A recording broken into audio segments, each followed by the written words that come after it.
Hey, and welcome back, movie fans. This is going to be another one of my video movie reviews.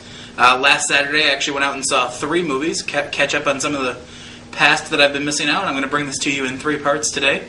We're going to start out at the top. First movie I saw, Men in Black 3, and oh my god, Will Smith does not age. Like, you could watch Men in Black 1, you could watch Men in Black 2. He does not look 14 years older from the first to the last. Like, he just did not age. He fit right back into the character. It was wonderful. Tommy Lee Jones, on the other hand, he did age. He aged a lot, but it's 14 years, and he was an older gentleman to begin with. He's still a phenomenal actor, one of my favorites, but he wasn't in the movie much. So, to start with, let me tell you, Josh Brolin was amazing as the young Agent K. He picked up Tommy Lee Jones's mannerisms. Like, it wasn't just him, he wasn't playing Tommy Lee Jones. He picked up Tommy Lee Jones as Agent K and played it to perfection. Like, I wouldn't speculate, and especially with it being a sci-fi movie, but this is definitely one of Josh Brolin's best roles ever. I've seen him in many, many roles. I also thought back when he played when he played George Bush, that he nailed a young George Bush as well. But this is the best role I've seen him in.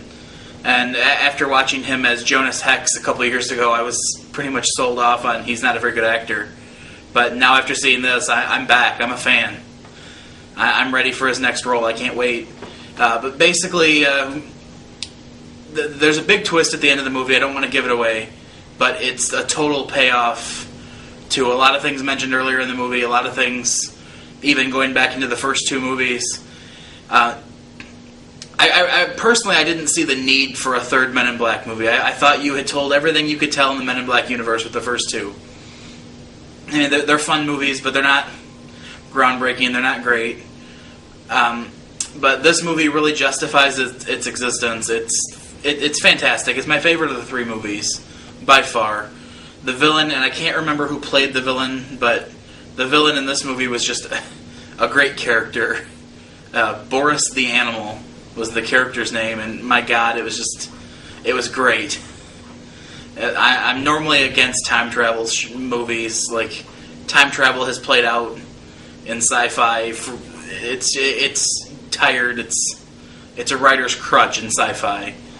But this one worked, and it worked more so because they didn't have like, oh well, there's these 3 versions of Agent J that are all running around, not trying to run into each other. Like, they went back before Jay, so it worked out to where, like, he didn't have to worry about not running into himself. You know, K didn't come back with him, so there wasn't 2 Ks running around. There were 2 Borises, but only in a couple scenes, so it worked. It really worked. Overall, I'd give the movie a solid A to A minus range. To use Mr. Komer, who I brought to you a Prometheus review. To use his scale, I normally give you a star rating. I definitely give this one a solid, like 4.25 stars out of the 5 range. And it wasn't a perfect movie, but it was a very fun movie. I definitely recommend it if you haven't seen it yet. And come back for our next review. Next, I'm going to bring you Snow White and the Huntsman.